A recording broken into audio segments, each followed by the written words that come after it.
আজিৰ ভিডিঅ'ত মই আলোচনা কৰিম জব এপ্লিকেশ্যনৰ বিষয়ে। এটা ফৰ্মেট ডিছকাছ কৰিম জব এপ্লিকেশ্যনৰ পৰীক্ষাত যিকোনো ধৰণৰ প্ৰশ্ন আহক আমি এটা ফৰ্মেট ডিছকাছ কৰিম আৰু এই ফৰ্মেটটো ব্যৱহাৰ কৰি তোমালোকে 10 মাৰ্কছৰ ভিতৰত 10 মাৰ্কছ পাবলৈ সক্ষম হ'বা। যিসকলে ভিডিঅ'টো ভালদৰে ৱাচ কৰিবা তোমালোকে চিন্তা কৰিব নালাগে, আজি তোমালোকৰ জব এপ্লিকেশ্যন একেবাৰে কমপ্লিট ফিনিছ, কোনো ডাউট নাথাকিব। তোমালোকৰ যিখিনি ডাউট আছে এইখিনি সলভ হৈ যাব আৰু পৰীক্ষাত তোমালোকৰ যি টাইপৰ কোৱেশ্চন আহক এটা আনসাৰ ডিসকাস কৰিম মই। এই আনসাৰটো ব্যৱহাৰ কৰি যিকোনো ধৰণৰ প্ৰশ্ন আহক তোমালোকে you will get 10 marks out of 10। I promise in front of all of you. মই সকলোৰ সন্মুখত এইটো মই প্ৰমিস কৰিছোঁ, যিসকলে ভালদৰে ভিডিঅ'টো চাব সেইসকলে 10 মাৰ্কছ পাব, এইটো মই তোমালোকক কথা দিলোঁ। জাষ্ট তোমালোকে বুজি পোৱাৰ চেষ্টা কৰা। ভিডিঅ'টো অলপ দীঘল হ'ব। ইংৰাজী এডভান্স ৰাইটিং স্কিলছ কৰা এটা টপিক আছে জব এপ্লিকেশ্যন। কি আছে টপিকটো? Job application. আৰু জব এপ্লিকেশ্যনৰ পৰা তোমালোকৰ এটা 10 মাৰ্কছৰ কুৱেশ্যন আহে, নিশ্চয় সকলোৱে গম পোৱা। আৰু এই 10 মাৰ্কছ তোমালোকে এই ভিডিঅ'টোৰ পৰা ইজিলি পাই যাবা। ভিডিঅ'টো অলপ দীঘল হ'ব, তোমালোকে ভালদৰে ৱাচ কৰিবা ভিডিঅ'টো। ইয়াৰ পাছত তোমালোকে কমেণ্ট কৰি নিশ্চয় যাবা, নিশ্চয় তোমালোকে বুজি পাইছা। ঠিক আছে, তেতিয়াহ'লে আহা ভিডিঅ'টো আৰম্ভ কৰোঁ। সো জব এপ্লিকেশ্যন মানে কি? প্ৰথমতে আমি জানিব লাগিব জব মানে কি। সো জব মানে চাকৰি, এপ্লিকেশ্যন মানে আবেদন, মানে চাকৰিৰ কাৰণে আবেদন। এই টপিকটো এইচএছ ফাৰ্ষ্ট ইয়াৰত আৰু এইচএছ ছেকেণ্ড ইয়াৰত দুইটা ক্লাছত আছে। এইচএছ ফাৰ্ষ্ট ইয়াৰৰ ছাত্ৰ ছাত্ৰী যিসকলে চাই আছা তোমালোকৰ কাৰণে হেল্পফুল হ'ব, আৰু যিসকলে ছেকেণ্ড ইয়াৰত আছে তোমালোকে নিশ্চয় তোমালোকৰ ফাইনেল ওচৰ চাপি আহি আছে, তোমালোকৰ কাৰণেতো আৰু এইটো আৰু হেল্পফুল। জাষ্ট আমি জানিব লাগিব জব এপ্লিকেশ্যন মানে কি, চাকৰিৰ কাৰণে আবেদন। এতিয়া চোৱা, চাকৰি আমি BA পাছ বা MA পাছ কৰাৰ পাছত আমি বিভিন্ন ক্ষেত্ৰত আমি কি কৰোঁ, চাকৰিত নিয়োজিত হওঁ, হয় নহয়?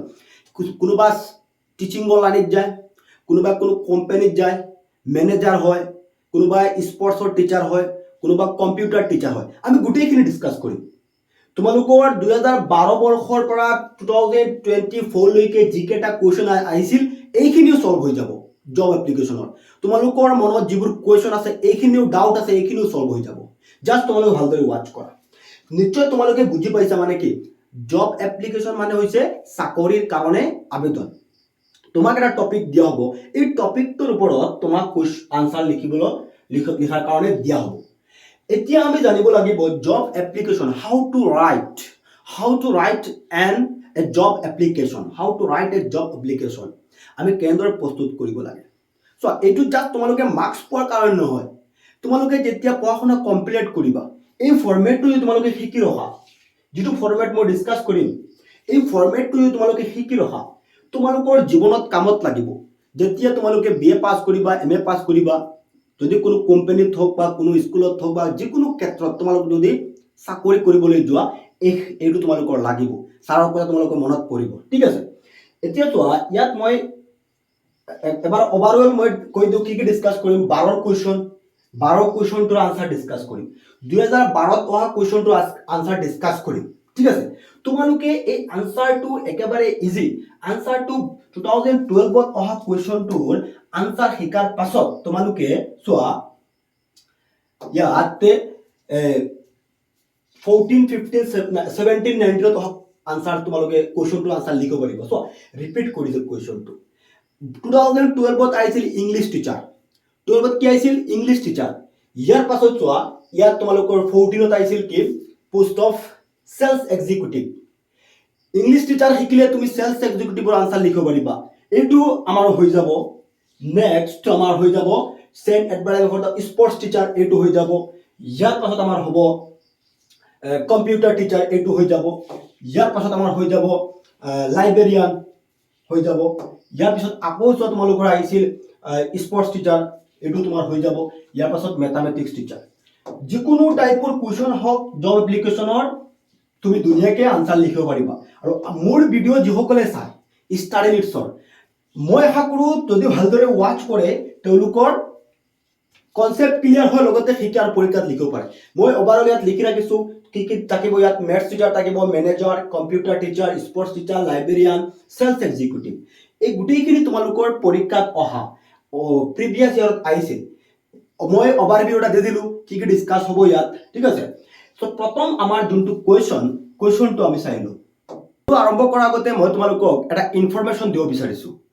তোমালোকৰ মাজত বহুতো আছা যে আমাৰ ষ্টাডিলিষ্ট একাডেমি এপটো ইনষ্টল কৰি তোমালোকে ষ্টাডি কৰি আছা, আৰু যিসকল ছাত্ৰ ছাত্ৰী এতিয়ালৈকে আমাৰ ষ্টাডিলিষ্ট একাডেমি এপটোৰ বিষয়ে অৱগত নহয়, চ' আমি এটা ইনফৰমেশ্যন দিব বিচাৰিছোঁ যে আমাৰ ষ্টাডিলিষ্ট একাডেমি এপটোত আমি বিশেষকৈ HS ছেকেণ্ড ইয়াৰৰ ইংলিছ, আছামিজ, পলিটিকেল, এডুকেশ্যন, স্বদেশ অধ্যয়ন এই 5খন ছাবজেক্টৰ আমি ফুল কোৰ্চ পাব্লিছ কৰিছোঁ আমাৰ ষ্টাডিলিষ্ট একাডেমি এপত, ঠিক আছে।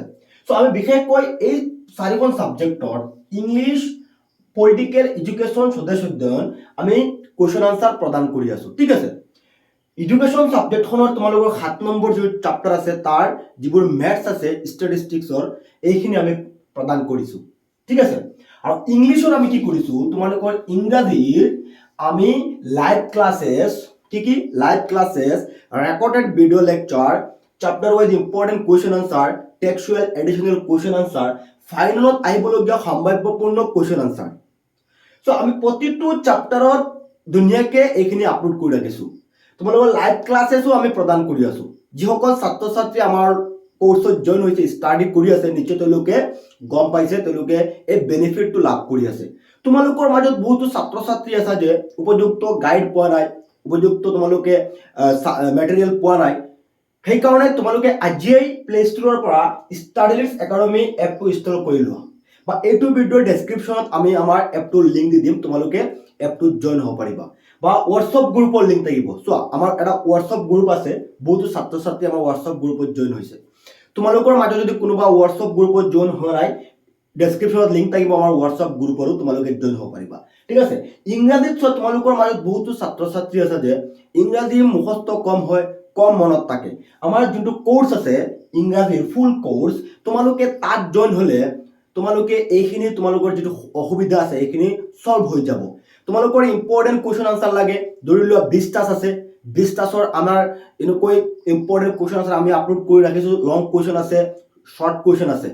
আমি এনেকৈ তোমালোকৰ মাত্ৰ 3টা বা 2টা কুৱেশ্যন দিম 20টাৰ পৰা লং কুৱেশ্যন, তোমালোকৰ ফাইনেল পৰীক্ষাত 100% কমন থাকিব। কাৰণ যোৱাবাৰ আমি এনেকৈ দিছিলোঁ, পৰীক্ষাত কমন আহিছিল। তো যিসকল ছাত্ৰ ছাত্ৰীয়ে তোমালোকৰ এনেকৈ ডাউট হৈ আছে বা তোমালোকৰ মুখস্থ কম হয়, মনত কম থাকে, স্পেচিয়েলি তোমালোকে ইংলিছ কোৰ্চটোত তোমালোকে জইন হ'লে এই অসুবিধা তোমালোকৰ নাইকিয়া হৈ যাব, ঠিক আছে। আই হোপ তোমালোকে বুজি পাইছা। আৰু কিবা ডাউট যদি থাকে তোমালোকে এপটো ইনষ্টল কৰোঁতে স্ক্ৰীনত আমাৰ নাম্বাৰ দিয়া আছে, তোমালোকে আমাৰ লগত জইন হ'বা, বা আমাৰ কোৰ্চবোৰত জইন হওঁতে কিবা অসুবিধা হ'লে আমাৰ লগত যোগাযোগ কৰিব। চ' ষ্টেপ অলপ আমি সংক্ষেপে কৈ দিওঁ যে প্ৰথমে তোমালোকে এপটো ইনষ্টল কৰিলা, ঠিক আছে। কাৰণ বহুতে পিছত মোক কল কৰি হোৱাটছআপত SMS কৰে, তো এপটো ইনষ্টল কৰাৰ পিছত বাকী তোমালোকে যদি লগ ইন কৰিব লাগে, চ' এপটো ইনষ্টল কৰাৰ পিছত এনেকৈ প্ৰথমতে এই ইণ্টাৰফেচটো আহিব।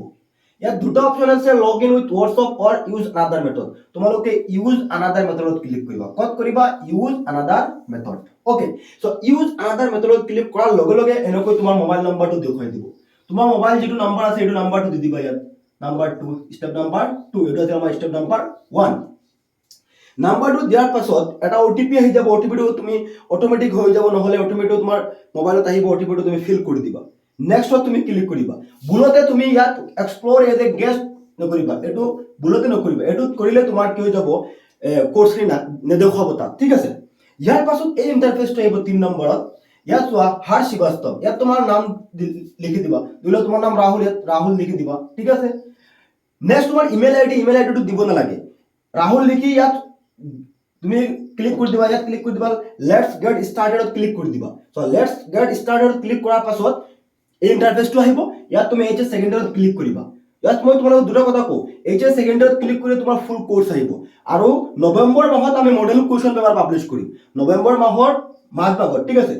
তেতিয়া তুমি মডেল কুৱেশ্যন পেপাৰত ক্লিক কৰিলে আমাৰ মডেল কুৱেশ্যন পেপাৰবোৰ আহিব। এতিয়া তুমি HS ছেকেণ্ড ইয়াৰত ক্লিক কৰিলা, এনেকৈ আহি যাব, তোমাৰ কোৰ্চবোৰ দেখুৱাই দিব। লাষ্টত আমাৰ ইংলিছ ফুল কোৰ্চ আছে, ইংলিছ ফুল কোৰ্চত তুমি ক্লিক কৰি দিবা, ঠিক আছে। ইংলিছ ফুল কোৰ্চত ক্লিক কৰাৰ পিছত এনেকৈ আহিব, তুমি কণ্টেণ্টত ক্লিক কৰিবা, আমাৰ চাপ্টাৰবোৰ দেখুৱাই দিব। আই হোপ তুমি বুজি পাইছা কেনেকৈ এপটো ইনষ্টল কৰিব লাগে। বেছি সময় নষ্ট নকৰোঁ, তোমালোকৰ কিবা ডাউট হৈছে স্ক্ৰীনত আমাৰ নাম্বাৰ আছে, তোমালোকে আমাৰ লগত যোগাযোগ কৰিব পাৰিবা। এপটো ইনষ্টল কৰোঁতে কিবা অসুবিধা হ'লে, বা ডেছক্ৰিপশ্যনত আমাৰ এপৰ লিংক আছে, তোমালোকে ইনষ্টল কৰি। চ' প্ৰথম কুৱেশ্যনটো মানে কি, জব এপ্লিকেশ্যন মানে চাকৰিৰ কাৰণে আবেদন। এতিয়া চোৱা, কুৱেশ্যনটোত কি কৰিছে, You are Imran wrongly. You have seen the advertisement for the post of an English teacher in Lakhimpur Public School. Write a letter to the president of the managing committee of the school in response to the advertisement applying for the post. Give your detailed biodata. আমি চাব লাগিব কুৱেশ্যনটোত আমাক কিহৰ ওপৰত লিখিবলৈ দিছে ইয়াত কি কৈছে ইউ আৰ ইমৰান তোমাৰ নাম ইমৰান বা Rongmili you have seen the advertisement for the post of an English teacher এই বস্তুটো আমি হাইলাইট কৰিম post of an English teacher এজন ইংৰাজী শিক্ষকৰ প্ৰয়োজন ক'ত ইন লখিমপুৰ পাব্লিক স্কুল তোমাৰ নাম ইমৰান বা ৰংমিলি লখিমপুৰ পাব্লিক স্কুলত এজন ইংৰাজী টিচাৰৰ প্ৰয়োজন তুমি সেই এডভাৰটাইজমেণ্টটো দেখা পাইছা এতিয়া তোমাক কুৱেশ্যন কৰিছে right a letter two the president of the managing committee মানে মেনেজিং কমিটিৰ প্ৰেচিডেণ্টৰ ওচৰত তুমি এপ্লিকেশ্যনখন লিখিব লাগে যে তুমি এজন ইংৰাজী টিচাৰ হিচাপে তুমি সেই লখিমপুৰ পাব্লিক স্কুলৰ প্ৰেচিডেণ্টৰ ওচৰত তুমি কি কৰিব লাগিব এপ্লিকেশ্যনখন লিখিব লাগিব চোৱা যেতিয়া আমি এম এ পাছ কৰিম বি এ পাছ কৰিম বা এম এছ চি পাছ কৰিম বা বি কম এম কম এইবোৰ পাছ কৰিম আমাৰ চাকৰিৰ প্ৰয়োজন হয় নহয় যিকোনো ক্ষেত্ৰতক আমাৰ চাকৰিৰ প্ৰয়োজন হয় সেইকাৰণে এইটো আমাৰ টপিকটো দিয়া হৈছে জব এপ্লিকেশ্যন যাতে ষ্টুডেণ্টে এইচ এছত টকাৰ সময়ত ইয়াৰ বিষয়ে এটা ধাৰণা জানি লওক বা শিকি লওক চ' কুৱেশ্যনটোৰ পৰা তোমালোকে কি কি আইডেন্টিফাই কৰিব লাগিব এক নম্বৰ কিহৰ ওপৰত আমাক লিখিবলৈ দিছে এক নম্বৰ আমি উলিয়াব লাগিব ইংলিছ টিচাৰ কিহৰ ওপৰত ইংলিছ টিচাৰৰ ওপৰত ইংলিছ টিচাৰ নাম্বাৰ 2 কাৰ ওচৰত আমি এপ্লিকেশ্যনখন লিখিম কাৰ ওচৰত so to the president of the managing committee ঠিক আছে 3 নম্বৰ কোনখন স্কুলত লাগে যদি সাবজেক্ট টিচাৰ আহিছে যদি সাবজেক্ট টিচাৰ আহি কিছু নিশ্চয় এখন স্কুলৰ নাম থাকিব এখন আছে লখিমপুৰ পাব্লিক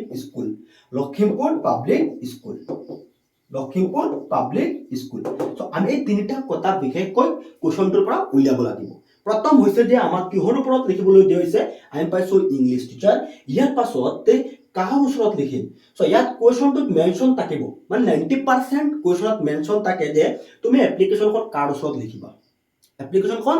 ওচৰত লিখিবা এটো মেনশ্যন থাকে ভালদৰে চাই যোৱা কি কৈছে ইয়াত লিখা আছে so write a letter to the প্ৰেচিডেণ্টৰ ওচৰত লিখিবলৈ কৈছে নেক্সট কোনখন স্কুলত লাগে লখিমপুৰ পাব্লিক স্কুলত লাগে ওকে আমি তিনটা কথা পাইছো সো আনসাৰটো যোৱাৰ আগতে আনসাৰ আমাৰ হৈ যাব আনসাৰটো যোৱাৰ আগতে মই আৰু এটা কথা কওঁ তোমালোকক আমি এতিয়া জানিব লাগিব এজন ইংলিছ টিচাৰ হ'বলৈ হলে এজন মানুহৰ মিনিমাম কোৱালিফিকেশ্যন কি থাকিব লাগিব এইখিনি আমাৰ ধাৰণা থাকিব লাগিব সো ইংলিছ টিচাৰ হ'বলৈ হলে এজন মানুহে কমসে কম কি কৰিব লাগিব এম এ পাছ কৰিব লাগিব কোনখন সাবজেক্টত এম এ ইন ইংলিছত ইয়াৰ পিছত তেওঁ পাছ কৰিব লাগিব বি এড এইখিনি তেওঁৰ শিক্ষাগত অৰ্হতা থাকিব লাগিব এডুকেশ্যনেল কোৱালিফিকেশ্যন থাকিব লাগিব এম এ ইংলিছ আৰু বি এড ইংলিছ টিচাৰ হ'বলৈ হলে আমি পাছ কৰিব লাগিব এম এ পাছ কৰিব লাগিব এটো আমি জানিব লাগিব এতিয়া চোৱা যদি আমাৰ পৰীক্ষাত মই আনসাৰ ডিসকাস কৰিম ইংলিছ টিচাৰৰ তোমালোকে হয়তো পৰীক্ষাত এই কুৱেশ্যনটো নাপাব পাৰা ঠিক আছে হয়তো পৰীক্ষা যদি আহি যায় ম্যাথমেটিক্স টিচাৰ মেথছৰ টিচাৰ তেতিয়াহ'লে মেথছৰ টিচাৰ হ'বলৈ হলে এজন মানুহে এম এ পাছ কৰিলে নহব তেওঁ পাছ কৰিব লাগিব এমএসসি কি পাছ কৰিব লাগিব এমএসসি ইন ম্যাথমেটিক্স থাকিব লাগিব লগত বিএড এতিয়া চোৱা সায়েন্সৰ যদি কোনো সাবজেক্ট টিচাৰৰ কথা কয় সিম্পলি সায়েন্সৰ যদি কোনো সাবজেক্ট টিচাৰৰ কথা কয় তাৰ ডিগ্ৰী থাকিব লাগিব কি এমএসসি যিখন সাবজেক্ট থাকিব সেইখনৰ নাম আহি যাব এমএসসি যদি কয় ফিজিক্স টিচাৰ আমি কি কম এমএসসি ইন ফিজিক্স ঠিক আছে এমএসসি ইন কেমিষ্ট্রি টিচার লাগে আমি কম কি এমএসসি ইন কেমিষ্ট্রি যদি আৰ্টসৰ কোনো সাবজেক্ট কয় so English Assamese political education ইয়াৰ পাছত তোমালোকৰ আছে লজিক এন্ড ফিলসফি আৰু বহু সাবজেক্ট আছে আৰ্টসৰ সাবজেক্ট আহিলে আমি কি কম এমএ ইন যিখন সাবজেক্ট কব সেইখন এটো আমাৰ কোৱালিফিকেশন আহিব সেই কাৰণে মই তোমালোকক আগতীয়াকৈ কৈ আছো নিশ্চয় বুজি পাইছা আৰু subject teacher any subject teacher হল লগতে এই বিএড ডিগ্ৰীটো থাকিব লাগিব বিএড নিশ্চয় তোমালোকে সকলোৱে গম পোৱা বিএড বেচেলৰ অফ এডুকেশ্যন মানে সকলো টিচাৰৰ হেতু থাকে বিএড ডিগ্ৰীটো ওকে নিশ্চয় তোমালোকে এতিয়া বুজি পাইছা বেকগ্ৰাউণ্ডৰ কথাখিনি মই জাষ্ট তোমালোকক এইখিনি কোৱাৰ কথাটো হৈছে কাৰণ মুখস্থ কৰিলে নহ'ব বহুতে এইটো মুখস্থ কৰে এই ইংলিছ টিচাৰটো মুখস্থ কৰি যাবা তোমাৰ পৰীক্ষাত হয়তো ইংলিছ টিচাৰ নাহিব মেনেজাৰ আহিব পাৰে কম্পিউটাৰ টিচাৰ আহিব পাৰে কিন্তু পিছত তোমালোকে হয়তো বুজি নাপাবা সেইকাৰণে এইটো জনা দৰকাৰ গোটেইখিনি মই কমপ্লিট কৰাই দিম জাষ্ট তোমালোকে ভিডিঅ'টো ভালদৰে চাই দিবা এতিয়া আমি আনসাৰ কেনেদৰে ষ্টাৰ্ট কৰিম ইয়াত মই আনসাৰটো ধুনীয়াকৈ লিখি ৰাখিছোঁ ইয়াত চোৱা ইমৰানৰ গড় ক'ত কৈছে লখিমপুৰ মানে গড় একজেক্ট ইমৰানৰ এড্ৰেছটো ইয়াত দিয়া নাই জাষ্ট কৈছে তোমাৰ নাম ইমৰান বা ৰংমিলি তুমি এডভাৰটাইজমেণ্ট দেখিছা ইংলিছ টিচাৰৰ কোনখন স্কুলত লাগে লখিমপুৰ পাব্লিক স্কুলত লাগে ঠিক আছে লখিমপুৰ পাব্লিক স্কুলত লাগে ঠিক আছে এই যেটো আমাৰ ফৰমেট আছে এইটো যদি কাৰোবাৰ পিডিএফ লাগে ঠিক আছে যদি কাৰোবাৰ পিডিএফ লাগে তোমালোকে মই আগতেও কৈছো আমাৰ এপটো ডাউনলোড কৰাৰ কথা তোমালোকে এপটো ডাউনলোড কৰি ল'বা মই তোমালোকক পিডিএফটো দি দিম জাষ্ট তোমালোকে এছএমএছ এটা কৰি দিবা যে স্যাৰ জব এপ্লিকেশনৰ পিডিএফটো দিব লাগে কিহৰ জব এপ্লিকেশনৰ পিডিএফ এপটো তোমালোকে ইনষ্টল কৰাৰ পিছত এইটো এছএমএছ কৰিলে মই পিডিএফটো দি দিম গোটেই ফৰমেটটো পাই যাবা লগতে প্ৰিভিয়াছ আৰু যিবোৰ কোৱেশ্চন আছে এইখিনিও পাই যাবা তোমালোকে ঘৰত প্ৰেক্টিছ কৰিব পাৰিবা ঠিক আছে সো আনসাৰটো আমাৰ কেনেদৰে ষ্টাৰ্ট হ'ব সো ইয়াত মই আনসাৰটো লিখিছো আনসাৰত আমি কি লিখিম প্ৰথমতেই চোৱা মই ইয়াত লিখিছো ষ্টেচন ৰোড লখিমপুৰ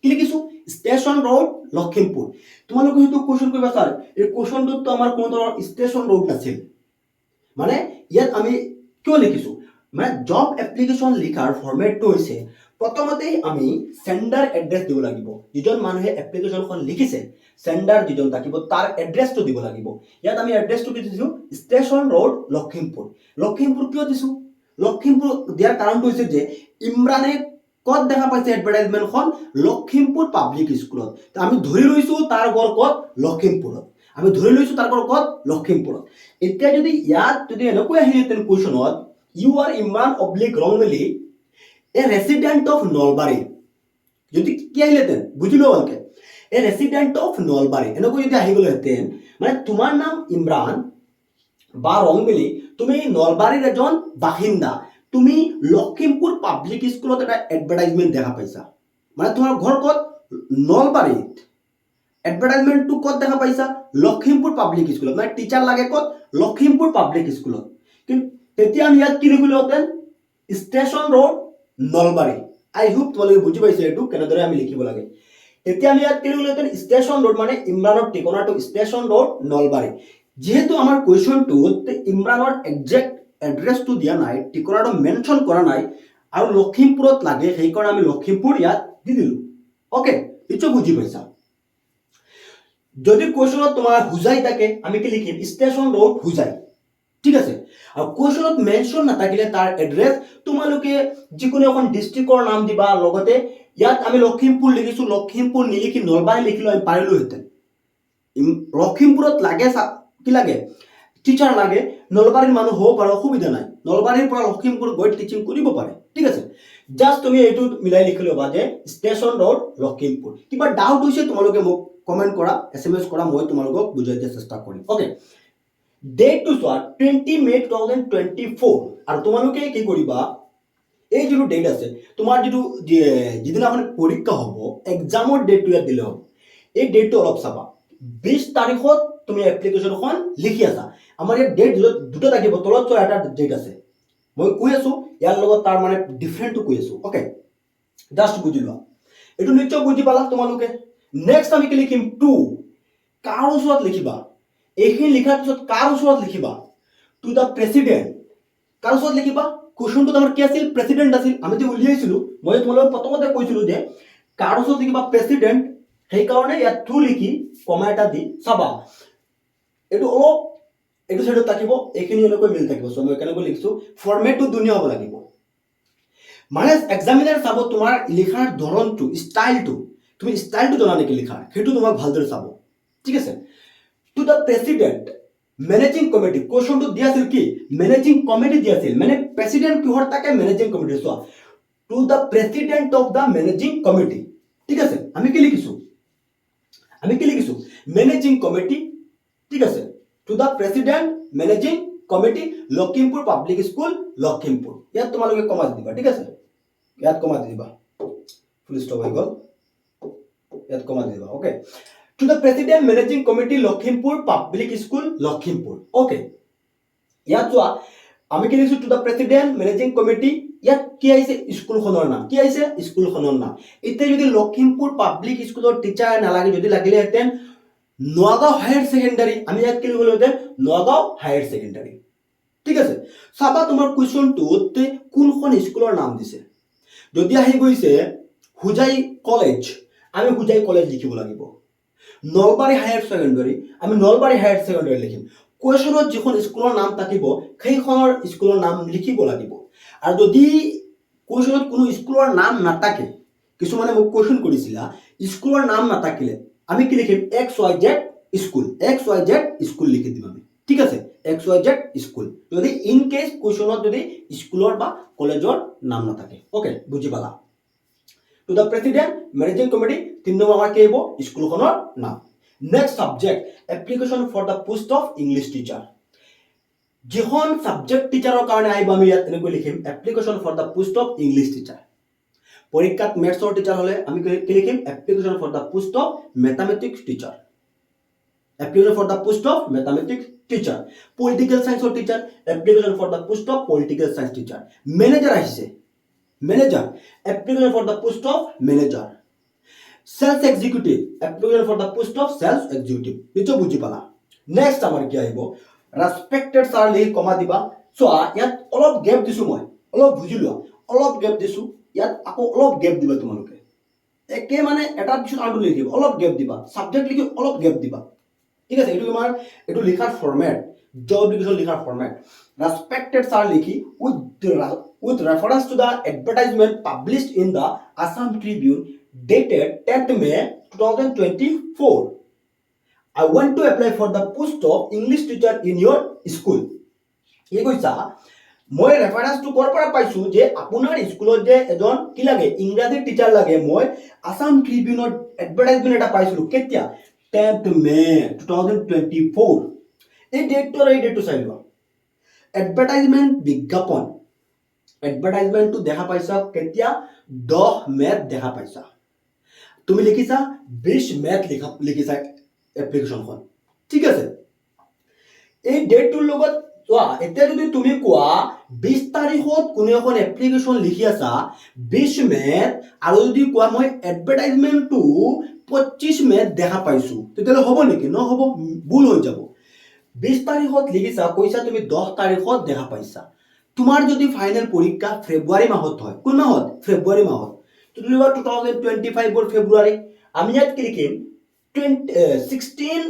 16 ফেব্ৰুৱাৰী 2024 ইয়াত আমি লিখিম 10 দিন পিছৰ ডেট দি দিবা ইয়াত 16 10th কি হ'ব তোমাৰ 16 হলে আমি ইয়াত কি দিম সরি 6 দিন 6th February 2024 বুঝি পালা নিশ্চয় ওকে আমি কি লিখিছো আকৌ রিপিট কৰো with reference to the advertisement published in the Assam Tribune dated 10th May 2024 okay I want to apply for the post of English teacher in your school so I want to apply for the post of English teacher in your school okay এই লাইনটো তোমালোকে মনত ৰাখিবা এই লাইনটো মনত ৰাখিবা মই আকৌ আহি আছো ইয়াত কিয় আহি আছো মই কৈ আছো next I have all the required qualification and experience for the post I have experience of 3 years in the same post I am hardworking and punctual I consider myself suitable for the post paragraph change ko likhiba looking forward to a favorable and early response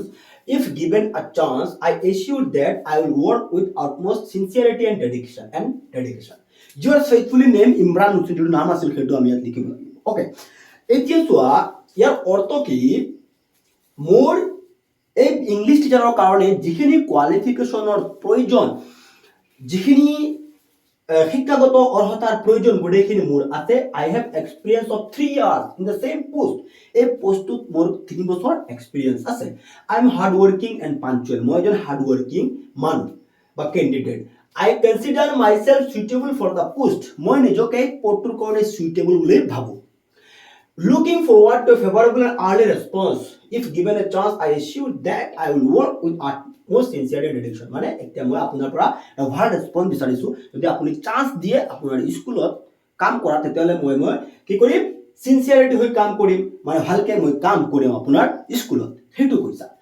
এতিয়া চোৱা যদি তোমাৰ মেথছৰ teacher আহে মই কৈছো না এটা format ঠিক আছে এটা ফৰ্মেট মই কৈছোঁ আমাৰ যোৱা বছৰ যিটো ভিডিঅ' আছিল প্ৰায় 1 লাখ ষ্টুডেণ্টে চাইছে ভিডিঅ'টো নিশ্চয় তেওঁলোকে বুজি পাইছে তাৰ পৰা মই নিউ আকৌ ভিডিঅ' বনাইছোঁ এইটো আকৌ নিউ ভিডিঅ' বনাইছোঁ মানে তাত কিছুমানে কমেণ্ট কৰিছিল সেই কমেণ্টবোৰ চাই মোৰো কিছু কথা এড কৰি আছোঁ ইয়াত ভিডিঅ'টোত 1 লাখ ষ্টুডেণ্টে চাইছিল আৰু তাৰ পৰা মই কিছুমান কুৱেশ্যন উঠাইছোঁ কুৱেশ্যন কালেক্ট কৰি ইয়াত এড কৰি মই ডিছকাছ কৰি আছোঁ যাতে তোমালোকৰ মাইণ্ডত যিবোৰ ডাউট আছে সেইখিনি সলভ হৈ যাব অ'কে এতিয়া যদি মেথছৰ টিচাৰ আহে আমি কি লিখিম application for the post of mathematics teacher মানে মেথছৰ টিচাৰৰ কাৰণে বেলেগ আনচাৰ শিকিব নালাগে এইটোৱে হৈ যাব যিকোনো কুৱেশ্যন হওক with reference to the advertisement published in the Assam Tribune dated 10th May 2024 okay এখিনি একে থাকিব I want to apply for the post of mathematics teacher in your school English teacher Tai যখন সাবজেক্ট টিচার কব English teacher Tai আমি কি লিখিম mathematics teacher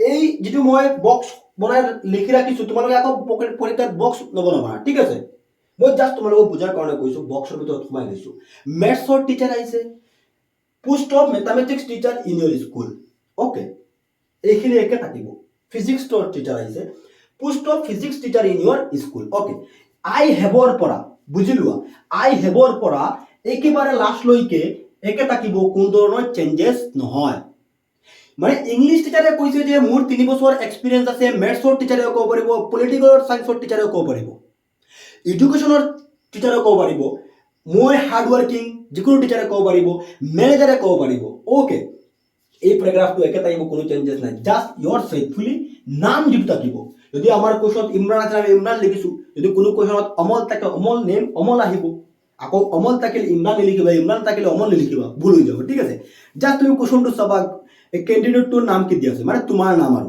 আকৌ তোমাৰ নিজৰ নাম লিখি দিবা ঠিক আছে বুজি পালা নিশ্চয় এতিয়া যদি আমাৰ আহি যায় মেনেজাৰ আমি কি কৰিম মেনেজাৰ আহিলে আমি ইয়াত এনেকৈ কৰিম এইখিনি তোমাৰ থাকিব ওকে ষ্টেচন ৰোড লখিমপুৰটো বুজি পাইছা মেনেজাৰ আহিলে আমি ইয়াত মিলে মেনেজাৰক এজন মেনেজাৰে কাৰ ওচৰত লিখে প্ৰেচিডেণ্টৰ ওচৰত নিলিখে কুৱেশ্যনটো থাকিব তুমি কাৰ ওচৰত লিখিবা মেনেজাৰ হ'লে ডাইৰেক্টৰ থাকে to the director multinational company বা যিকোনো কোম্পানীৰ নাম ইয়াত আহিব তাই বেংগলোৰ গুৱাহাটী এটো গুৱাহাটী আসাম ওকে এক subject application for the post of manager কি আহিব ইজি হৈ গ'ল আমাৰ application for the post of manager sales executive application for the post of sales executive okay বুজি পালা with respected sir with reference to the advertisement মেনেজাৰৰ কথা কৈছো মই ট্ৰিবিউন এইখিনি কি আছে I want to apply for the post of manager কি লিখিবা মেনেজাৰ টিচাৰ নহয় আকৌ post of manager in your manager স্কুলত থাকে নেকি নহয়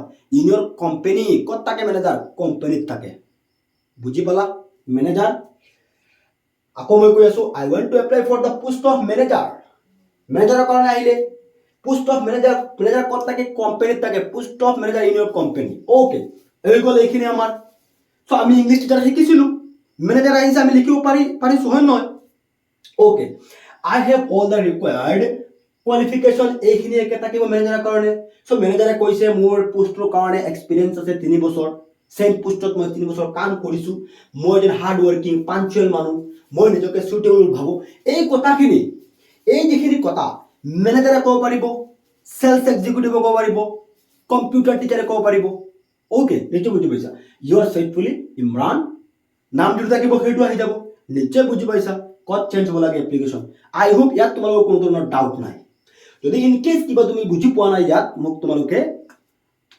এসএমএস কৰা কমেন্ট কৰা মই তোমালোকৰ প্ৰবলেম সলভ কৰাৰ চেষ্টা কৰিম ওকে এইখিনি লিখাৰ পাছত চোৱা আমাৰ আহিব বায়োডাটা চোৱা তোমালোকৰ এইখিনিলৈকে মাৰ্কস থাকিব 5 মাৰ্কস টোটাল আমাৰ 10 মাৰ্কসৰ কুৱেশ্যন অলপ দীঘল আহিব সো ইয়াত মই বহুতত পঢ়াই আছো সেইকাৰণে তোমালোকে ভাবিছা অলপ দীঘল ইমান দীঘল নহয় তোমালোকে এটা বহিত লিখিবা ইমান দীঘল নহব ঠিক আছে যেতিয়া বহিত লিখিবা ইমান দীঘল নহব ওকে বায়োডাটা আহিব সো বায়োডাটা প্ৰথমতে সো তোমালোকে বায়োডাটা লিখোতে কি কৰিবা ধৰি লোৱা এইখন তোমাৰ মই এখন পেপাৰ লৈছো ইয়াত ঠিক আছে দেখুৱাই দিও মই তোমালোকক ধৰি লোৱা এইখন তোমাৰ পেপাৰখন কি কৰিবা এনেকৈ বাজ কৰি ল'বা কি কৰিবা এনেকৈ ভিডিও তোমালোক দেখা পাই এনেকৈ বাজ কৰিবা এনেকৈ কি কৰিবা বাজ কৰি ল'বা ওকে এনে কিবা বায়োডাটা এডু সাইডত চোৱা ধৰিলে ইয়াত আমাৰ বাজটো হৈ গৈছে হয় নহয় নেম এডু সাইডত আৰু ইয়াত এনেকৈ এটা চিন আহি যাব হা এইটো সাইডত তোমাৰ নামটো লিখিবা, আকৌ ফাদাৰ্স নেম এইটো সাইডে মিলাই তেতিয়া চাবা বস্তুটো সিধা হ'ব আৰু দেখাত ধুনীয়া হ'ব। নিশ্চয় বুজি পাইছা, এনেকৈ চিন দি দিবা, পেপাৰ বাছ কৰিবা জাষ্ট তোমাৰ এই বায়োডাটাটো লিখোতে। ওকে, নিশ্চয় বুজি পাইছা। ওকে, প্ৰথমতে আমাৰ কি আহিব, নেম আহিব। কুৱেশ্যনটোত নাম আছিল কি, ইমৰান হুছেইন। ইমৰান আছিল, আমি ইমৰান হুছেইন লগাই দিছোঁ। ফাদাৰ্স নেম এক্স, ইয়াত কুৱেশ্যন দেউতাকৰ নাম ইয়াত কুৱেশ্যনটোত মেনশ্যন নাই, আমি এক্স দিছোঁ। Mother's name Y, mother's name দিলেও হ'ব নিদিলেও অসুবিধা নাই। Okay, date of birth, so' date of birth তোমাৰ ডেট অফ বাৰ্থ দিলে নহ'ব। চ' এজন মানুহ ইংলিছ টিচাৰ হ'বলৈ হ'লে MA পাছ কৰিব লাগিব, BEd পাছ কৰিব লাগিব, ইয়াৰ পিছত তাৰ 3 বছৰ এক্সপিৰিয়েঞ্চ আছে। তোমাৰ ডেট অফ বাৰ্থ কিমান হ'ব, 2006 বা 5 হ'ব, এনেকুৱা হ'ব, ঠিক আছে, বা 8 হ'ব, এনেকুৱা হ'ব, বা 7 হ'ব। তোমাৰ ডেট অফ বাৰ্থ নিদিবা 1994, এইটো হৈছে মোৰ date of birth. I was born in 1994, 31st December. 1994 31st December 31 তাৰিখত মোৰ জন্ম হৈছিল, আৰু এইটো মই দি দিছোঁ কাৰণ মই এজন ইংলিছ টিচাৰ হিচাপে মোৰ ডেটটো তোমালোকে মুখস্থ ৰাখিবা। ওকে, ইয়াত কি 31st December 31/12/1994। Okay, nationality Indian, religion Islam. ইয়াত চোৱা ইমৰান দিছোঁ ইছলাম। তোমালোকে নামটো দেখিলে নিশ্চয় গম পাই যাবা, যদি কোনো মুছলিম মানুহৰ নাম থাকে আমি ইছলাম লিখিম, হিন্দু ধৰ্মাৱলম্বী মানুহৰ নাম থাকিলে আমি কি লিখিম, হিন্দু লিখিম। ওকে, এইটো তোমালোকে অলপ মনোযোগ দিবা। এতিয়া অমল আহিলে, ৰাকেশ আহিলে, আমি ইয়াত কি দিম, হিন্দু দি দিম, ঠিক আছে। মুছলিম মানুহ হ'লে ইছলাম হ'ব, ঠিক আছে। সেক্স দিলোঁ আমাৰ লিংগ, ইমৰান পুৰুষ, সেইকাৰণে আমি মেল লিখিছোঁ। যদি কোনো ছোৱালীৰ নাম থাকে, যদি আমি ইয়াত ৰং মেল লিখিলোহেঁতেন তেতিয়াহ'লে আমি কি লিখিলোহেঁতেন, ইয়াত ফিমেল লিখিলোহেঁতেন। ওকে, মেৰিটেল ষ্টেটাছ তুমি মেৰিট দিব পাৰা, আনমেৰিট দিব পাৰা, মই ইয়াত আনমেৰিট লিখিছোঁ। কণ্টেক্ট নাম্বাৰ, চ' ইয়াত কণ্টেক্ট নাম্বাৰ তুমি যিকোনো এটা নাম্বাৰ লিখি বা 7টা লিখি XYZ দি দিবা। মই ইয়াত ফুল নাম্বাৰ দিছোঁ, এনেকুৱা নহয় যে নাম্বাৰ ফুল দিলে অসুবিধা হ'ব, কোনো অসুবিধা নাই। জাষ্ট তোমাৰ বেষ্ট হ'ব 7টা নাম্বাৰ লিখি লাষ্টত 3টা নিলিখি XYZ দি দিবা। ওকে, নেক্সট ইমেইল আইডি, কি আছিল, ইমেইল আইডি। চ' ইমেইল আইডিত আমি কি লিখিম, মানুহজনৰ নাম লিখিম, যিজন মানুহৰ নাম থাকিব imran12@gmail.com। এড্ৰেছ, তো এড্ৰেছত এজন মানুহৰ কি থাকে, ভিলেজ থাকে। চোৱা ইয়াততো তোমাৰ বাছ থাকিব, এইটো সাইডত আহি যাব এইখিনি, village X, post office Y, PS Z, pin Z, district. So' district আমি ওপৰতে লিখি আহিছিলোঁ যে লখিমপুৰ, সেইকাৰণে লখিমপুৰ দি দিলোঁ ইয়াত। ষ্টেট আছাম। নিশ্চয় বুজি পাইছা, এইখিনি তাৰ আছিল কি, বায়োডাটা। এজন মানুহৰ বায়োডাটাত কি থাকে, তাৰ নাম থাকে, দেউতাকৰ নাম থাকে, ডেট অফ বাৰ্থ থাকে, নেশ্যনেলিটি থাকে, ৰিলিজিয়ন থাকে, সেক্স থাকে, মেৰিটেল ষ্টেটাছ থাকে, কণ্টেক্ট থাকে, ইমেইল আইডি থাকে, আৰু এড্ৰেছত তাৰ village, post office, PS, pin তোমাৰ এইখিনি লিখাৰ দৰকাৰ নাই, পোষ্ট অফিচৰ নাম লিখাৰ দৰকাৰ নাই, যিকোনো এটা এলফাবেট দিলে হ'ব। ওকে, বুজি পাইছা নিশ্চয়, ইয়াত কোনো ডাউট নাই, নিশ্চয় আশা কৰোঁ বুজি পাইছা। নেক্সট আমাৰ এইখিনি লিখাৰ পাছত আহিব এডুকেশ্যনেল কোৱালিফিকেশ্যন, আৰু এইটো হৈছে মেইন আৰু একেবাৰে ইজি, কিন্তু সকলো টান লাগে। এইটো একেবাৰে পানীৰ নিচিনা হৈ যাব। এইটো এডুকেশ্যনেল কোৱালিফিকেশ্যন, শিক্ষাগত অৰ্হতা, ঠিক আছে। এইটো আকৌ পেপাৰ পাছ কৰিব নালাগে, তুমি এডুকেশ্যন কোৱালিফিকেশ্যন লিখি এনেকৈ বক্স বনাই ল'বা। ইয়াত নিশ্চয় মই তোমালোকে বক্স দেখা পাইছা। চ' এইফালে মই কেইটা বনাইছোঁ, 1 2 3 4 5 6টা, আৰু এইফালে 4টা হৈছে। ওকে, প্ৰথম আমি কি লিখিছোঁ, এক্সামিনেশ্যন পাষ্ট। কি লিখিছোঁ, এক্সামিনেশ্যন পাষ্ট।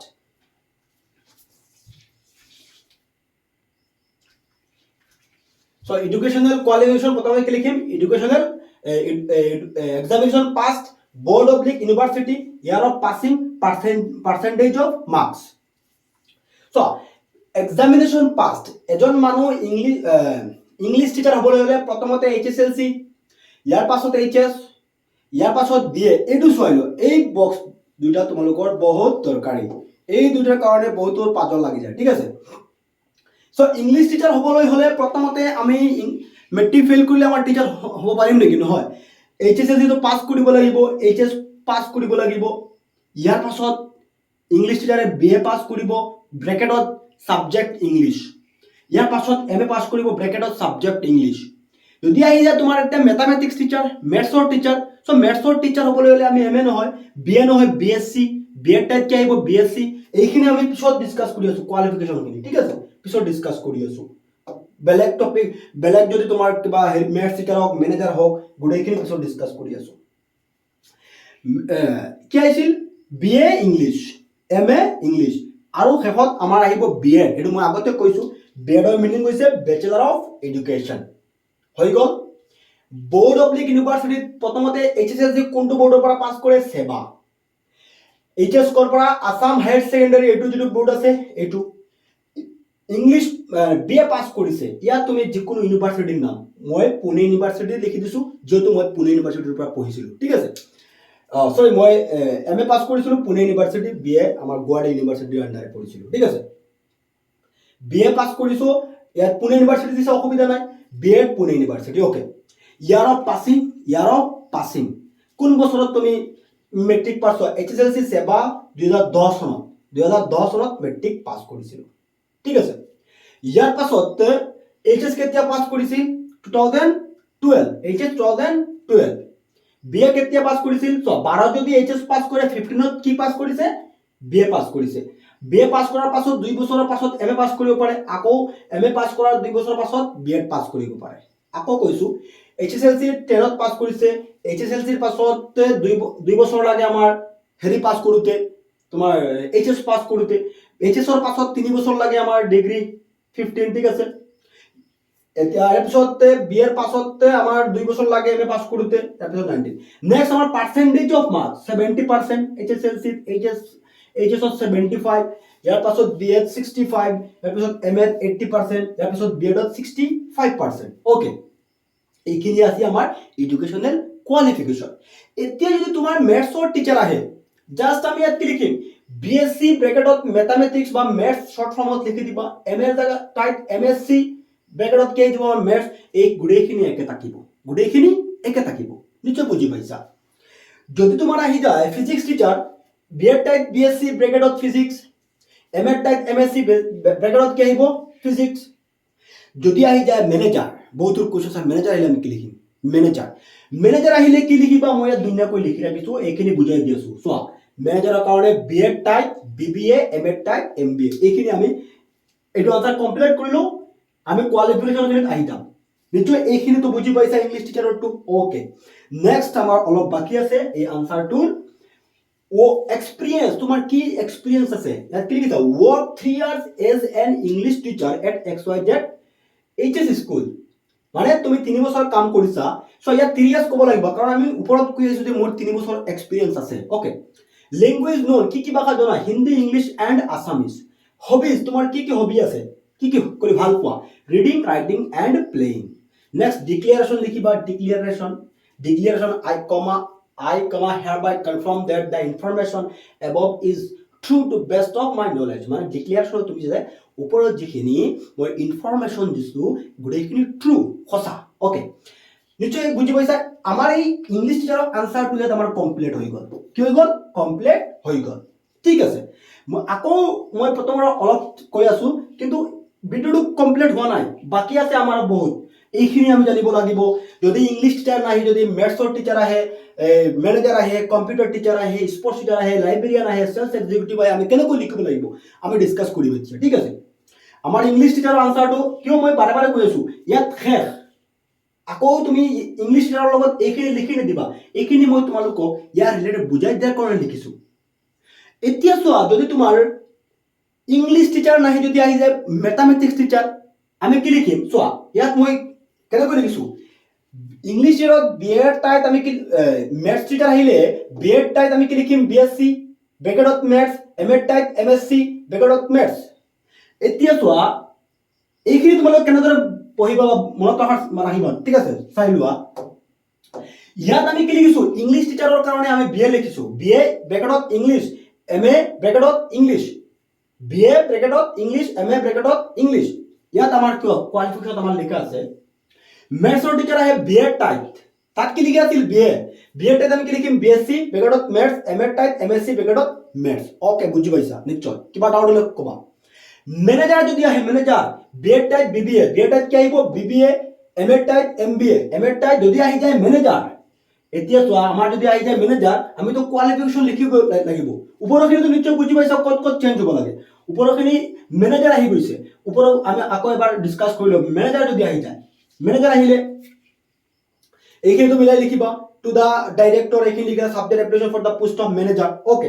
এইখিনিতো একে থাকিব, ইয়াত আহি চেঞ্জ হ'ব, post of manager in your company, okay. Post of manager in your company, এইখিনি একে থাকিলে, ওকে ইয়াত তোমালোকে বুজি পাইছা বায়োডাত নেম আহিব যেটো নাম থাকিব ইয়াত এইখিনি তো বুজি পাইছা এড্ৰেছটো ইয়াত আহি আমাৰ চেঞ্জ হ'ব যদি ম্যানেজাৰ আহে আমি কি লিখিম বিএড টাইপ বিবিএ কি লিখিম বি আমাৰ তাত লেখা আছিল বিবিএ আৰু M.Ed. type MBA M.Ed. type MBA Bachelor of Business Administrative Master of Business Administrative year full form okay manager হলে বিএড টাইপ আমি কি লিখিম বিবিএ এমএড টাইপ এমবিএ বাকি এইখিনি একে থাকিব কোনো চেঞ্জেস নাই আৰু এই বিএড টু কি হৈ যাব ম্যানেজাৰৰ কাৰণে আহিলে ম্যানেজাৰ হ'বলৈ হলে আমাৰ বিএড থাকিব নালাগে এনি সাবজেক্ট টিচাৰ হলে তোমালোকে বিএড লিখিবা ম্যানেজাৰত তুমি বিএড লিখিব নালাগে মনত ৰাখিবা manager sales executive sports teacher এইবোৰত আমাৰ বিএড লিখিব নালাগে মই বাৰে বাৰে কৈছো ম্যানেজাৰত তুমি বিএড লিখিব নালাগে ওকে ম্যানেজাৰ এতিয়া আমি ম্যানেজাৰ পালো computer teacher so computer teacher হলে আমি বিএড টাইপ লিখিম BCA BEd type BCA BCA full form bachelor of computer application MEd type MCA computer teacher আইছে আমি কি লিখিম কম্পিউটার টিচার ধৰিলো আহি গৈছিল বিএড টাইপ আমাৰ কি আহি যাব সিধা বিসি আহিব বিএড টাইপ আমাৰ বিসি আহিব এমএড টাইপ কি আহিব এমএড টাইপ আমাৰ কি আহিব এমএড টাইপ আমি লিখিম MCA master of computer application BEd type BCA bachelor of computer application BEd too নালাগে কি নালাগে আমাৰ কম্পিউটাৰ টিচাৰৰ কাৰণে বিএড নালাগে ওকে কম্পিউটাৰ টিচাৰৰ কাৰণে বিএড নালাগে এটা বুজি পালা ওকে নেক্সট আমাৰ কোৱালিফিকেশন কি আছিল চাইলো আমি কিয় computer teacher sports teacher so BEd type BPEd ইয়ার full form bachelor of physical education MEd type MPEd master of physical education next librarians হলে বিএড টাইপ b.lib.sc ঠিক আছে bachelor degree in library science master degree in library science okay BEd type এটু আহিব b.lib.sc M.Ed. type m.lib.sc মই অলপ আতৰি দিছো তোমালোকে যাতে দেখাত সুবিধা হয় লিখি ৰাখিবা ধুনীয়াকৈ sales executive BEd type BCom MEd type MCom BEd type কি লিখিবা BCom MEd type MCom okay বুজি পাইছা ধুনীয়াকৈ লিখি ৰাখা এইখিনি তোমাৰ হেৰিখিনি কোৱালিফিকেশনখিনি এইখিনিৰ কাৰণে বহুতে কমেন্ট কৰিছা স্যাৰ এইখিনি আমি বুজি নাপাওঁ কোৱালিফিকেশন ইংলিশ টিচাৰ মই শিকি লৈছো পৰীক্ষাত লাইব্ৰেৰিয়ান চাইছে এতিয়া পাৰিবা হয় নহয় বিএড আমি b.lib.sc টো মুখস্থ ৰাখিবা এমএড টাইপ এটো লিখিব লাগে সেলস এক্সিকিউটিভ ইংলিশ টিচাৰ শিকিছা মই তোমাক কি শিকাইছো ইংলিশ টিচাৰ কিন্তু সেলস এক্সিকিউটিভ শিকা নাই তুমি যদি এই ফৰমেটটো বুজি পাইছা বিএড টাইপ আমি বিকম লিখিব লাগে M.Ed. type MCom M.Ed. type এতিয়া তো আমাৰ পুৰণি কুৱেশ্যনটো চোৱা 14ত আহিছিল 15ত আহিছিল 17ত আহিছিল 19ত আহিছিল সো কিমান বাৰ ৰিপিট কৰিছে 19ত অহাৰ পাছত এতিয়ালৈকে কিন্তু অহা নাই চান্সেস আছে ঠিক আছে you are Arnab Mandira station road Nalbari কি কৈছে station road Nalbari you have seen an advertisement for the post of receptionist / sales executive in a multinational company in Bangalore. Write a formal application for the post in response to the advertisement. ঠিক আছে কি আহিছে sales executive or receptionist আমি কি লিখিম প্রথমতে ইয়াত চোৱা station road আমাৰ আনসাৰ লেখা ফৰম্যাটটো কি আছিল প্ৰথমতে আমি কি লিখিম স্টেশন ৰোড ইয়াত অলৰেডি আমাৰ মেনশন দিছে আমি কি লিখিম স্টেশন ৰোড কমা আমাৰ নলবাৰী কি আছে নলবাৰী ঠিক আছে স্টেশন ৰোড নলবাৰী ডেট আমাৰ তাত কি আছিল 28/2024 এনেকৈ কিবা আছিল বা আমাৰ কি আছিল 20 মে ওকে সৰি 20 মে 2024 আছিল 20 মে 2024 ওকে এনেকৈ লিখিবা 20 মে 2024 তাৰ লগত মিলাই ইয়াৰ পিছত 2 ইয়াত তো কালছত লিখিব লাগে ইয়াত মেনশন নাই সেলস এক্সিকিউটিভ আমি কি লিখিম টু দা সেলস এক্সিকিউটিভ এ কালছত লিখিব ডাইরেক্টর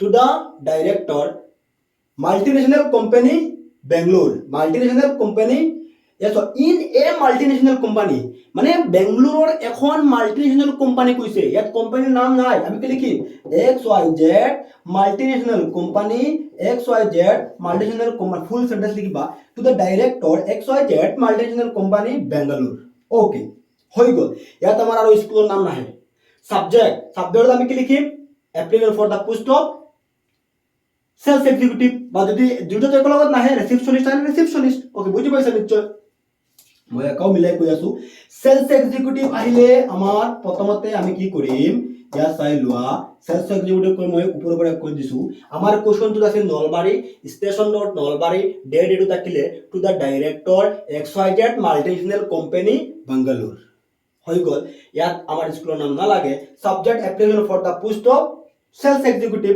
হৈ গল respected sir with reference to the advertisement published in the Assam Tribune এখানে ঠিক আছে I want to apply for the post of sales executive in your company don't write school okay ইয়াত তুমি school লিখিলে ভুল হ'ব স্কুল লিখিলে ভুল হ'ব I want to apply for the post of sales executive in your company I have পৰা এখানে লগে এটা থাকিল your faithfully name আমাৰ অৰ্ণৱ না কিবা দিয়া আছিল সেইটো নামটো ইয়াত আহি যাব ওকে sales executive এখানে তোমার নেম যেটো নাম থাকিব সেইটো আহিব ফাদার্স নেম XYZ এখানে ঠিক আছে ন্যাশনালিটি ইন্ডিয়ান রিলিজিয়ন অর্ণব আমি ইয়াত কি দিম হিন্দু দিম ওকে এড্রেস ইয়াত তার লখিমপুর টাইত আমি নলবাৰী লিখিম লখিমপুৰ টাইত কি লিখিম লখিমপুৰ টাইত আমি কি লিখিম নলবাৰী লিখিম ওকে এডুকেশনাল কোয়ালিফিকেশন যেহেতু মই তেনেকৈ কৈছো তোমালোকক এইখিনি লেখাৰ পিছত বিএড টাইপ সেলস এক্সিকিউটিভ কলে ইয়াত আমাৰ লিখা আছে হয় নহয় সেলস এক্সিকিউটিভ ইয়াত তো মই লিখি ৰাখিছো বিএড টাইপ বিকম কি আহিব বিকম অলপ বুজিলোৱাৰ চেষ্টা কৰা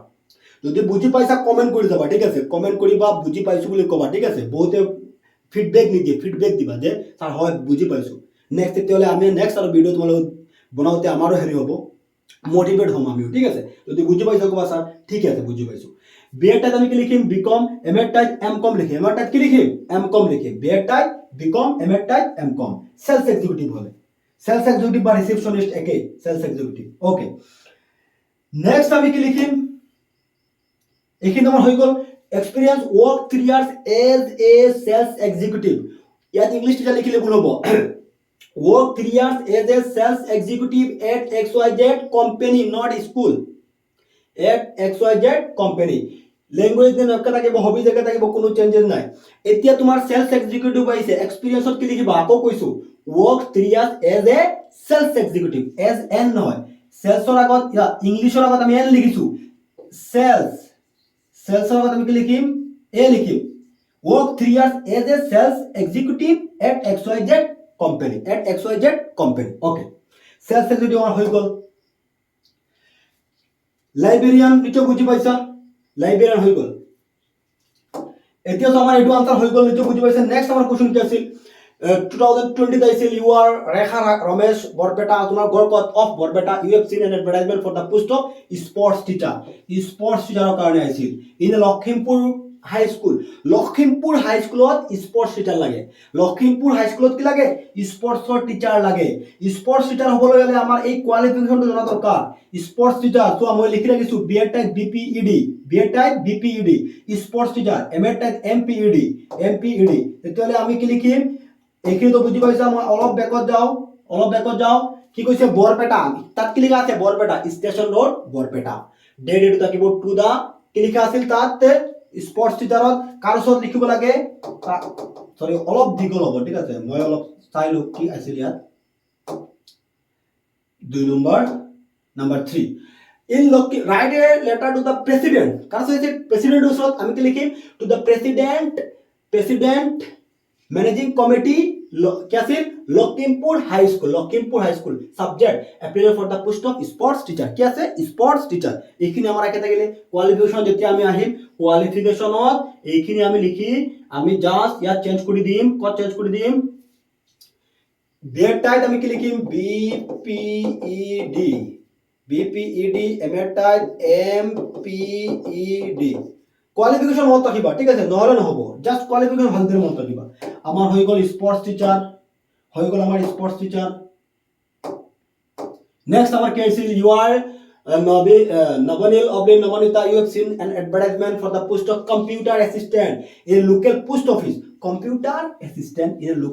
অফিস ইয়াত তোমাৰ এড্ৰেছটো একেবাৰে দিয়া নাই ডিস্ট্ৰিক্টৰ নাম দিয়া নাই আমি ইয়াত লখিমপুৰ দিম কি লিখিম স্টেশন ৰোড লখিমপুৰ লিখা বৰপেটা লিখা কি লিখা হেতু লিখিব পাৰিবা লখিমপুৰ মই লিখি দিছো ডেট টু আহিব 20 মে কি লিখিবা 20 মে 2024 ইয়াৰ পিছত আমাৰ কি আহিব কাৰ ওচৰত লিখিম ইয়াত চোৱা Write an application to the postmaster. Car साथ लिखबा to the postmaster to या दीदी से हमार to the postmaster okay to the postmaster in so কি কৈছে application to the postmaster in response to the advertisement assistant in the local post office মানে post অফিসৰ নামটো মেনশন কৰা নাই ইয়াত কোৱা নাই যে অমুক post office XYZ post office XYZ post office হৈ গল নেক্সট আমাৰ কি আহিব সাবজেক্ট কি আহিব application for the post of কি হ'ব আমাৰ computer assistant application for the post of computer assistant ইয়াৰ পিছত আমি claim respected sir with reference to the advertisement published in the Assam Tribune dated 10th May 2024 I want to apply for the post of computer assistant in your post office আমাৰ আগৰটো ফৰমেটটো জনা আছে সেইমতে লিখিম লিখাৰ পাছত আমি কি কৰিম আমাৰ বায়োডাটাখিনি লিখাৰ পাছত আমি আহিম এডুকেশনাল কোৱালিফিকেশন আৰু কম্পিউটাৰ টিচাৰৰ ইয়াত লিখা আছে কম্পিউটাৰ টিচাৰৰ এডুকেশনাল কোৱালিফিকেশন বিএড টাইপ আমি কি লিখিম BCA MEd type MCA BEd type কি হ'ব বিসিএ ইয়াত আমাৰ লিখা আছে বিএড টাইপ আমি কি লিখিম বিসিএ লিখিম বিএড টাইপ বিসিএ আৰু এমএড টাইপ এমসিএ আই হোপ বুজি পাইছা এইখিনি একে থাকিল কম্পিউটাৰ টিচাৰৰ কাৰণে আমাৰ এডু নালাগে বিএড নালাগে কম্পিউটাৰ টিচাৰৰ কাৰণে বিএড নালাগে হৈ গল আমাৰ কম্পিউটাৰ টিচাৰ স্পোর্টস টিচার পাইছো কম্পিউটার টিচার পাইছো নেক্সট আমার কি আইছিল Rahul set present for the post of librarian in a local library write an application to the chief librarian আমি কি লিখিম ইয়াতো মেনশন নাই মানে রিতা বা রাহুল কইছে আমি কি লিখিম স্টেশন রোড এনেকৈ স্টার্ট কৰিবা স্টেশন ৰোড স্টেশন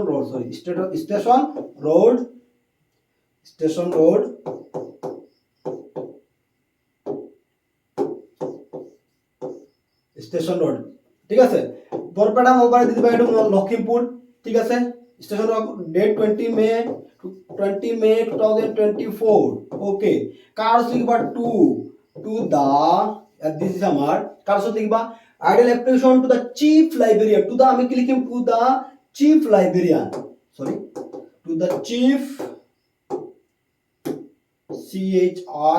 চিফ কি সে librarian to the chief librarian ঠিক আছে ইয়াত তো লোকাল লাইব্রেরি কি কৈছে আমি কি দিম XYZ library LIBRARY local library এরপর আমরা কি দিব subject application for the post of librarian এরপর আমি রেসপেক্টেড স্যার লিখিম উইথ রেফারেন্স টু দা